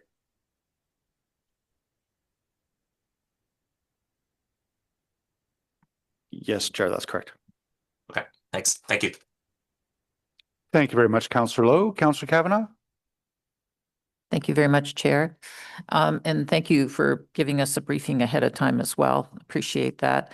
It's a big topic, and it affects a ward like mine where we're getting so much development because we're getting new transit stations. So there's lots of development around the transit stations. And of course, people get pretty cynical about this because when they see a lot of buildings being built and then find out, well, there's no affordable housing, that it just frustrates people because they think this is being built because there's a lot of people that need homes out there. So it's concerns, but we do have partnerships, and we've had this discussion already with some developers, and we're just confirming that those still go ahead, the ones that we've negotiated. Thank you for the question, through the chair. Yes, we have several tools that could incentivize the affordable housing development with private developments near the transit stations. We have the Affordable Housing Community Improvement Plan program, the CIP, which gives the private developers a rebate tax increment after the development. That program was approved by council in 2024, so just short of 2 years. And so far has been 8 developments participating. resulting in 488 affordable units among almost 2,000 market units. The additional benefits of that program and approach is to create and encourage mixed income developments, embedding affordable units and, wider variety of housing types and populations, income levels into one location, shared amenities.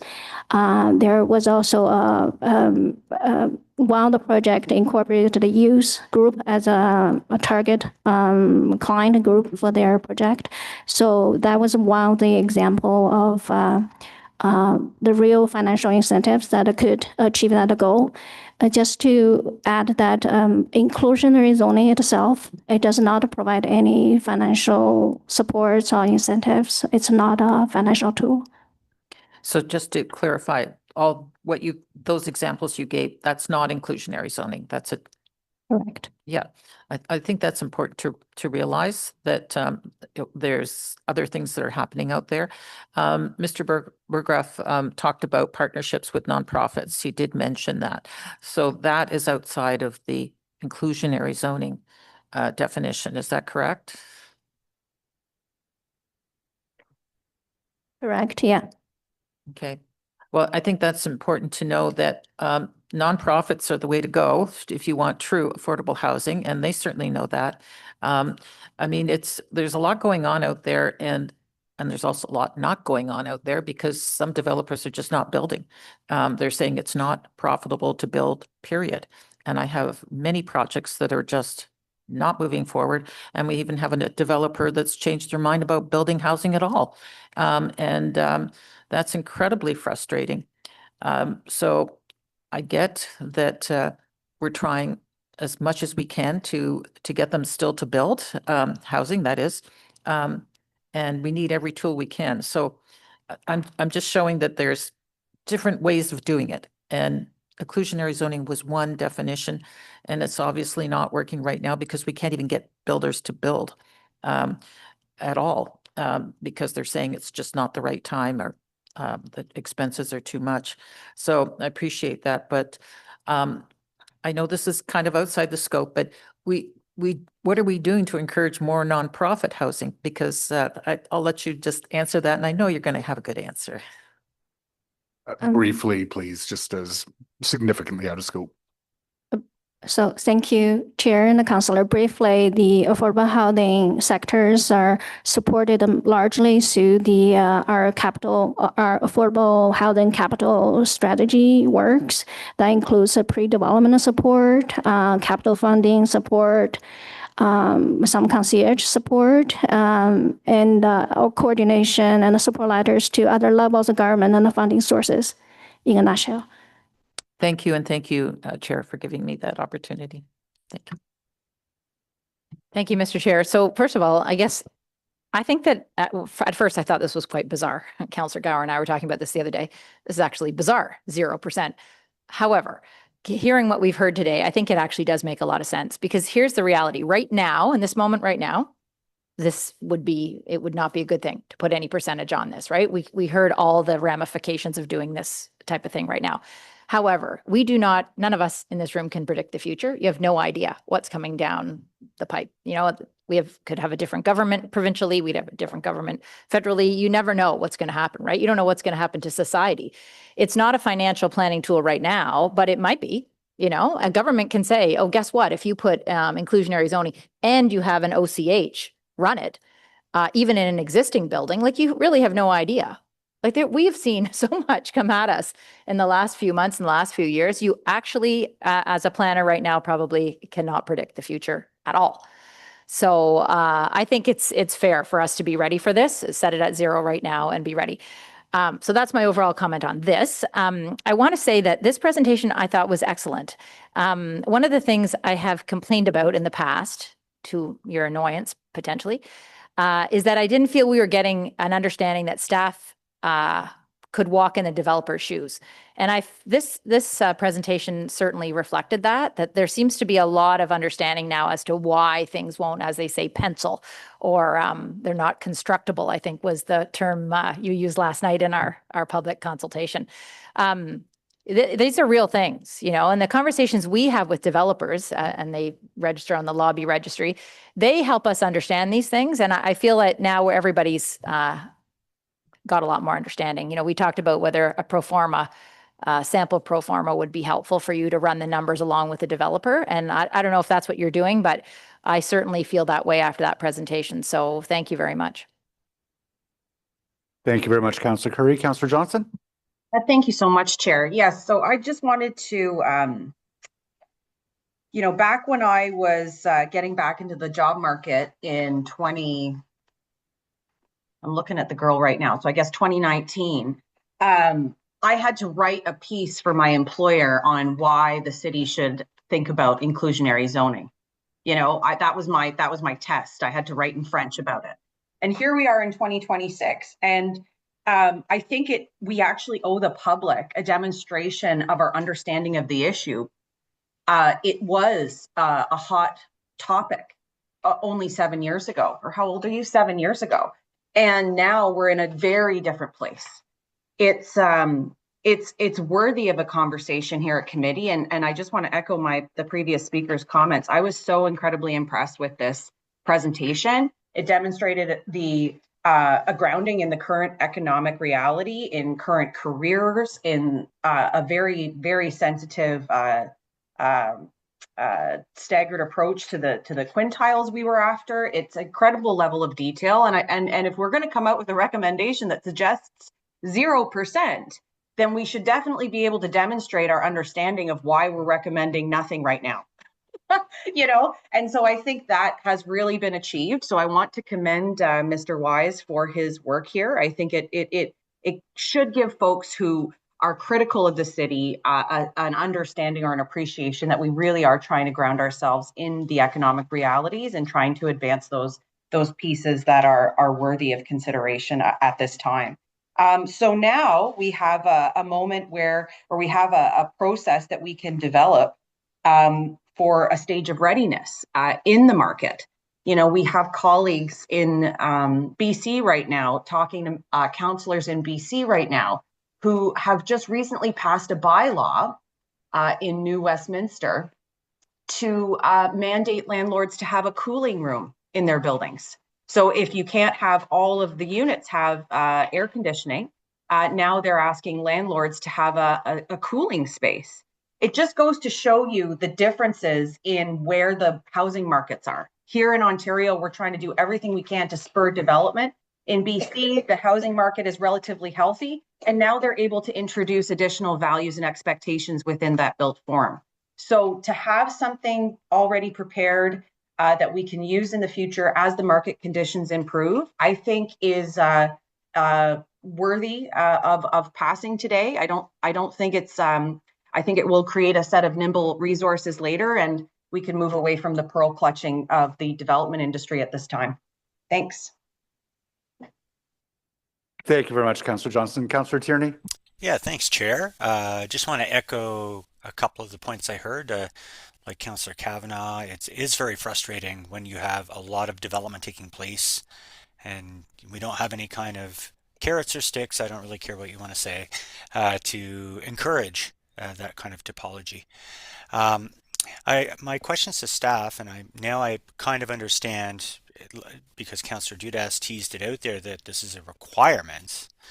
But everything changes very quickly, just as we saw a couple days ago, a federal/provincial announcement that from an FCM perspective, we're still digesting, because, and same with AMO, they're also digesting it as well, because removal of DCs in return for some weird application process, and we're just not all there. I guess with all this happening all at once, happening so quickly, how does this play into, and I don't want to go totally off scope here, Chair, but it kind of all ties together as we have all these opportunities to encourage development. How are we going to blend this with what we're doing here today? Is there any opportunity? Like, it'd be great to have something. Thank you for the question, Mr. Chair. Thanks, David. It's an interesting question. And I might go back a bit to some of the questions from Councillor Dudas and from Councillor Curry with respect to the interesting nature of inclusionary zoning. And I apologize, I'm going to get a bit nerdy here, but so bear with me, and Chair, feel free to if I go too overboard. But the Development Charges Act, oh, watch out, is really interesting in that it actually sets up two types of units that can qualify for financial relief. One of them is the affordable units, what we consider to be purely defined as an affordable unit. And the other one is an inclusionary unit. And those are actually considered in the Development Charges Act as two separate things, even though for the purposes of what we've done in this report here is we've actually aligned them. So they are, to all intents and purposes, they are the same thing. But they do not have to be. Regardless, under the Development Charges Act, if you are considered an inclusionary unit, and if you are deemed an inclusionary unit, whether mandatory or through a voluntary contribution, you will still be eligible for development charges relief, community benefit charges relief, cash in lieu of parkland relief. So there is an indirect financial tool that is associated with inclusionary zoning that staff have aligned this policy framework to do. So that is where I say that although we are not suggesting a mandatory program right now, this is where, and to go back to Councillor Dudas in terms of are we kind of spinning our wheels, just to sort of frame it appropriately, this is a launching point, and it is a potential to actually spin this into a housing program that could create opportunity rather than being focused on a liability for developers. But it will depend upon future work that does need to be done. There is additional financial incentive that additional financial analysis that we have asked our colleagues at NBLC and Dylan to do. The market assessment represented a point of time from early 2025. And we know that since that time, there's been a number of new programs that have come down from senior levels of government. There are new financial tools that are always coming down from CMHC, such as the MLI Select program. We also have passed a bucket of tools under the Housing Acceleration Plan as well. Those packages still need to be priced in and understood as to what they do in terms of, number one, stimulating the housing market overall, but number two, helping to bridge that gap that exists for layering on affordability on top of that. That is work that we have already started. That is work that we are looking to bring forward. And that is also work that would be covered under the recommendation 4 of this report. We can't predict the future. It's absolutely true. But as planners, we can do what we can to position ourselves so that when it comes, we at least have the tools ready to respond. Thank you. And thanks for your nerdiness, because I think you're caught on to what I was kind of alluding to there, and I appreciate the nerdiness. With the shifting land under us all the time and possible reduction to DCs and this new application process to make us whole, this is a lot of work. So I appreciate staff staying on top of this, because we're all kind of learning, just a couple days ago, things changed again. So thank you for your nerdiness, continued nerdiness. Godspeed. Thank you, Councillor Tierney. I'm always fascinated to see when councillors are all universally or everyone focused on the speaker. And that was one such moment. So thank you very much for the nerdiness, David. Councillor Troster. Thank you so much. And I will add to the pylon. Look, I worked as a communications professional for most of my career. That was the most clear presentation of a very complex issue that I've ever seen at committee. So congratulations to your team for putting that together. My understanding is certainly much better after this conversation. Here is my question though. You mentioned that even if there's no affordability requirements attached to inclusionary units, those units could still be eligible for fee relief and relief of things like development charges. So is it possible that they could be in inclusionary zoning and be getting something without giving something? Or are you just saying that relief would be possible on a voluntary basis if they offered some rent relief? Thank you for the question, Mr. Chair. The alignment is still subject to the criteria in the Development Charges Act. And again, I'm just, sorry, the nerd comes out.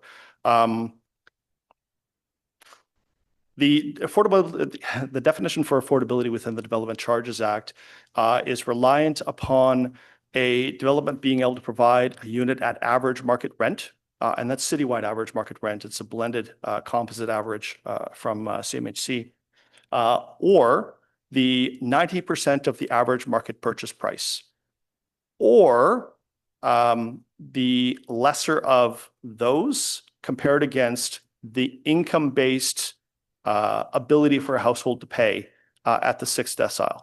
So that's the threshold that the Development Charges Act has set in provincial legislation that a developer can achieve in order to get those development charge exemptions, cash flow parkland exemptions, CPCs. Now, those are all subject to being tied into an agreement. They can't just simply say that. They have to be tied to a development agreement through my colleagues in development review, through site plan, or some other type of mechanism. And that would be for a maximum of 25 years. So there are still bounding boxes around this. Okay, thank you. I mean, my comment will just be, I think we're seeing the limits of using zoning to actually create affordable housing. I think this is a policy that was really touted a few years ago, and we're understanding its limits. So I'm supportive of us setting up the framework and taking a look in a couple years. But again, I will register my frustration and my concern that we're embarking on kind of a great experiment here with the housing acceleration plan, with the number of fees that we are reducing or deferring, which, you know, unless the promised developments are actually developed, unless those builders actually build, it's really just a cash gift to private for-profit developers that are still very profitable. And again, my frustration remains. We have to put all our cards on the table. We have to show all our finances, and we're doing it in the hopes that it'll spur housing development. But I still have never received a good response from the development industry on what threshold would take a project off the shelf for them. What is the profit margin that makes a profit viable? Because as far as I'm concerned, we're being asked to forego fairly significant revenue that we need to build complete communities and to offer affordable housing that is desperately needed on the promises that these developments will finally get built. And we just did it with the previous file with Loretta Street. So that is my warning. My final question is just, when you say in 2 years we'll reevaluate based on market conditions, so like what things will you be looking for that would tell you that it's time to actually implement some affordability requirements into this policy?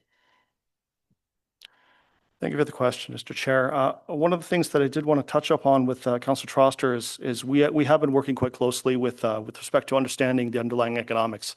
There are the two challenges. Number one, there is the gap from what is stopping housing from advancing now, and what is that fiscal reality that we're seeing. I mentioned before that there is that downward pressure on rents, the downward pressure on sales prices, while construction prices, interest rates, et cetera, still remain the same. We have been working to quantify what that means on a per unit basis.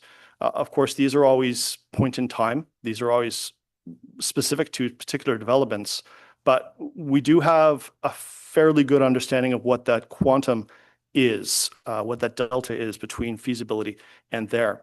Then you throw in the affordability portion on top of that. So there is a stacking effect. There is what incentives and offsets are needed from society. And not necessarily through fiscal means. It could be through the HST relief program announced yesterday. We simply don't know what the impact of that is, but there will be an impact. So what are the impact of these things to close that feasibility gap, just to make housing tip over, to pencil out, to get into the red, get into the black, sorry. The second question on that is what is the delta that is needed to check with respect to affordability? And there are two dimensions to that. One of them is how many units do you want to have affordable? Inclusionary zoning right now, the mandatory requirement is 5%, but in our official plan, we previously said 20%. Our 10-year housing and homelessness plan that went through last year, we set that to 10 to 15%. So the CIP program requires the developer to have at least 15% in order to become eligible for the tax relief that's available through that. The other axis on that is the depth of affordability. Inclusionary zoning starts at 6th income decile. But as we drive that decile down, and this is a policy decision that we would have to come back and have that discussion here at committee, As we drive that down to the 5th decile or to the 4th decile or to the 3rd decile, that gap becomes larger and larger to close. And so it becomes a question on how do we allocate and how do we close that gap, which is also part of why we look at this tool within the framework of all of the other tools and incentives that we have available and the offsets that we have available.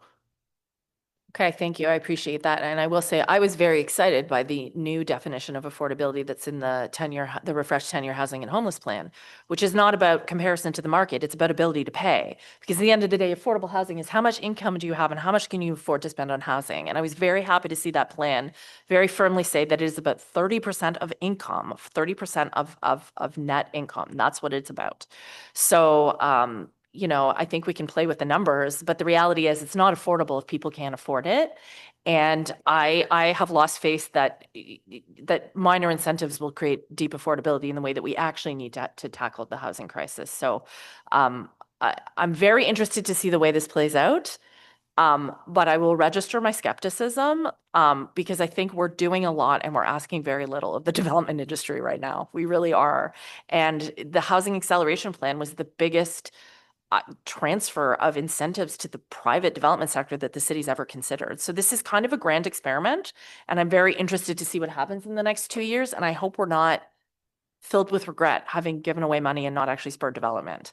That is my concern. So anyway, I can support this report. I want to thank staff for your work on it. I'm disappointed to see that we're asking so little right now. I also understand the economic environment, but I would love to see more clarity and more honesty, frankly, from the development industry on profit margins and viability of projects, because I think it's relevant. We have to make these decisions in public, and that is information they are allowed to keep private, and it's very frustrating. Thank you very much. Well said, Councillor Troster. Councillor Lowe? Thanks. One of the answers, something that was said in the last little bit kind of got me curious. So if we're looking at a percentage of units, like if the developer chooses to do this, if we're looking at a percentage of units, would that sort of disincentivize the creation of like larger units, like for families basically, if they're trying to get as many units into a development as possible to maximize on these on the potential incentives? Thanks for the question, through the chair. The inclusionary zoning itself currently does not require or differentiate the size of units. However, there are other tools and that the city applies do require that. For example, the CIP program does require a distribution of different sizes of the units. I believe through the 10-year housing and homelessness plan, there will be a family strategy that would require the provision of the family size units of affordable developments as well. Okay. All right. Okay. Thanks. Thank you very much, Councillor Lowe. I don't see any other members' hands up. Amazing. I don't have any questions for staff, but I do want to reinforce the recognition that I think a lot of us have that the world has changed since inclusionary zoning was first floated. I remember a lot of even late night conversations with then I think Solicitor General NACV as the pressure was on the Wynne government, and people were very excited about inclusionary zoning. David and I were trading stories of some of those first meetings at which we thought we might be able to accomplish 20% requirements for inclusionary zoning. And, you know, the world has absolutely changed. It is a different government. Though we can't look to the market to build affordable housing. I think that this is a strong recognition that if affordable housing is going to be built in our city, it's going to have to be built by the not-for-profit providers. And we need to redouble our efforts to ensure that our not-for-profit partners are well-funded and can build the amount of affordable housing that we need. And it's interesting to see who is not here today. I was sorry, I was fascinated by the fact that you know, we don't have the housing advocates out who were out in great force 8 years ago. It's a strong recognition of a changed economic reality out there. So it doesn't do us any harm to pass these recommendations. It sets us up for future. I'm very interested in the DCA discussion that Mr. Wise brought to us. But with that, we'll bring it to a vote. Are they carried? Dissent on this. Thank you very much. Thank you very much for all of your work on that. Oh, I'm sorry. Did I hear Yep, a dissent from me. Councillor Johnson? No, quite the opposite. Councillor Lowe. Oh, from Councillor Lowe. Okay. Yep. Don't want to make assumptions, but The other Councillor Johnson. okay. Thank you very much, everyone. Thank you very much to the staff for a lot of work on that. I got a chuckle out of the CBC headline on this story. Affordable housing plan contains no requirements for affordable housing. That was a good one. But I think we all understand the reason why. Okay, moving on. I think we are just about done. Took care of a whole whack of things, leaving us only with item 9, notices of motion for consideration at a subsequent meeting. Councillor Dudas. Just when you thought you were done, I have a very lengthy notice of motion to read in. Okay. Whereas Action Ottawa is a program of the City of Ottawa designed to increase the supply of affordable housing in the community by providing financial support, incentives, and other assistance to nonprofit and private housing developers to help provide affordable and supportive housing. Whereas Action Ottawa functions as the city's primary initiative for facilitating and expanding the development of affordable housing across Ottawa. Whereas the city's affordable housing capital strategy outlines funding allocation progress on affordable housing developments and key initiatives advancing affordable and supportive housing. And whereas a key objective of the Housing Acceleration Plan is to support a diversified and sustainable not-for-profit housing industry to strengthen development capacity, reduce risk and costs, and improve housing delivery outcomes. And whereas the Housing Acceleration Plan outlines complementary actions to accelerate affordable housing delivery on municipal lands, including introducing flexibilities in calls for proposals, simplifying regulatory environment, developing a 10-year roadmap for utilizing municipal lands, advancing city-led development preparations such as pre-zoning and environmental remediation, and exploring long-term land leases to preserve value for taxpayers. And whereas Ottawa Community Housing Corporation, as the City of Ottawa's wholly owned municipal housing corporation, is accountable to Council for the development, ownership, and long-term sustainability operations and leveraging of existing and future community housing assets. And whereas the city currently uses requests for proposals, RFPs, as a tool to allocate city-owned land. And whereas the non-market housing industry continues to evolve through sector-led, partner-based models, such as the Bumblebee Initiative, developed collaboratively by OCHC, Options House, Ottawa Solace, and Gruno Nonprofit Housing, that leverage collaboration among nonprofit organizations, social service providers, and the private sector to foster innovation, share risk, and improve efficiency. Therefore, it be resolved that staff be directed to review current processes and policies respecting the allocation of municipal land and resources for affordable housing with the goal of streamlining the city's approach while maintaining transparency, fairness, and accountability. And be it further resolved that as part of this review, staff consider a range of different models to more efficiently move projects forward, including but not limited to leveraging OCHC as the city's municipal housing corporation and considering a pre-qualification mechanism for established sector partnerships and other alternatives to RFP processes. And be it further resolved that staff consider how to best recognize the varying scale and capacities of organizations, encourage partnerships, and explore strategic uses of long-term land leases and transfers to balance affordability goals with long-term value for taxpayers. Be it further resolved that staff be directed to ensure the proposed updates to the processes align with the city's procurement bylaw, real property disposal policy, Action Ottawa guidelines, and applicable legal requirements, and includes recommendations on transparency, fairness, and reporting.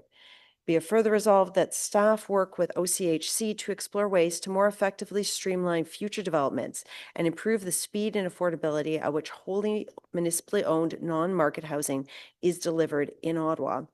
And be it further resolved that a report detailing the outcomes of this motion rise to Council through the Planning and Housing Committee as soon as feasible. We'll debate that one at our next meeting of the Planning and Housing Committee, assuming everyone has actually read through it by then. That's a long one. Exactly. Are there any other notices of motion? I don't see any. I haven't received any inquiries. Nope. We have no other business. We are adjourned until our next meeting of April 15th, 2026. Thank you very much, everyone.